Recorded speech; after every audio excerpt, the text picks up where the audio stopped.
नमस्कार, मेरा नाम है जूली। आप देख रहे हैं न्यूज़ 18 का डिजिटल प्लेटफॉर्म। नए साल में नए बजट को लेकर केंद्र सरकार की तैयारी पूरी हो गई है और इस बार के बजट में दो बातें खास होने वाली हैं। क्या है वो खास बातें बताऊंगी, लेकिन उससे पहले तारीख जान लीजिए। केंद्रीय वित्त मंत्री निर्मला सीतारमण 1 फरवरी 2026 को संसद भवन में बजट पेश करेंगी। बजट को लेकर सरकार और वित्त मंत्रालय की तैयारियां अब अंतिम चरण में है। 28 जनवरी 2026 को राष्ट्रपति के भाषण के साथ संसद का बजट सत्र शुरू होने की संभावना है। इसी के साथ 1 फरवरी को बजट पेश होने की संभावना जताई जा रही है। सत्र का पहला चरण लगभग 3 हफ्ते तक चलने की उम्मीद है और इसमें राष्ट्रपति के अभिभाषण पर चर्चा, केंद्रीय बजट पेश करना, बजटीय प्रस्तावों पर बहस और वित्त विधेयक पेश करना शामिल होगा। प्रधानमंत्री नरेंद्र मोदी से राष्ट्रपति के अभिभाषण पर बहस का जवाब देने की भी उम्मीद है। सत्र का दूसरा चरण, जो लगभग 4 हफ्ते तक चलने की संभावना है, उसमें प्रमुख सरकारी विधेयकों को पारित करने और मंत्रालयों में अनुदान मांगों पर चर्चा करने के मुद्दे केंद्रित रहेंगे। किसानों से लेकर नौकरी पेशा लोगों तक, शिक्षा से लेकर रेलवे और इंफ्रास्ट्रक्चर तक हर वर्ग के लोग इस बजट का बेसब्री से इंतज़ार कर रहे हैं। इस बजट को लेकर के काफ़ी सारी उम्मीदें जुड़ी हुई हैं। और अब आते हैं बजट की दो खास बातों पर। तो पहली खास बात यह है कि भारत का आम बजट पहली बार रविवार के दिन पेश किया जाने वाला है।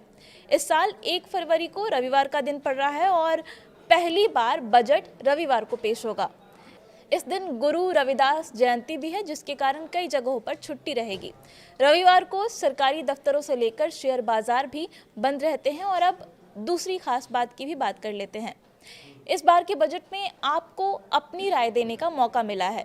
जी हाँ, केंद्र सरकार ने माई गॉव के आधिकारिक एक्स अकाउंट पर पोस्ट शेयर कर नागरिकों से कहा है कि केंद्रीय बजट 2026-27 के लिए अपने सुझाव दें और समावेशी विकास के लिए नीतियां बनाने में मदद करें।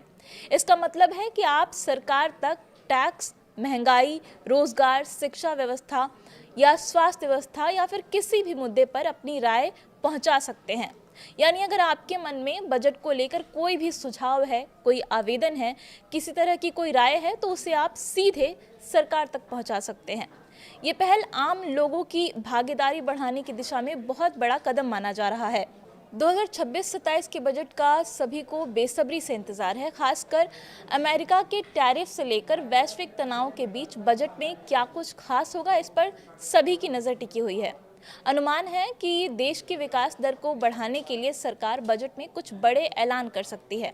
सरकार आयकर दाताओं की संख्या बढ़ाने पर जोर दे सकती है, क्योंकि वर्तमान में 150 करोड़ की आबादी में से केवल 3 से 3.5 करोड़ लोग ही आयकर का भुगतान करते हैं। पिछली बार 12 लाख की आय पर छूट एक महत्वपूर्ण कदम था। अब इस साल के बजट में सरकार क्या फैसले लेती है, इस पर सबकी नज़र है। और 1 फरवरी को जब वित्त मंत्री निर्मला सीतारमण बजट पेश करेंगी तो सारी बातें साफ हो जाएंगी।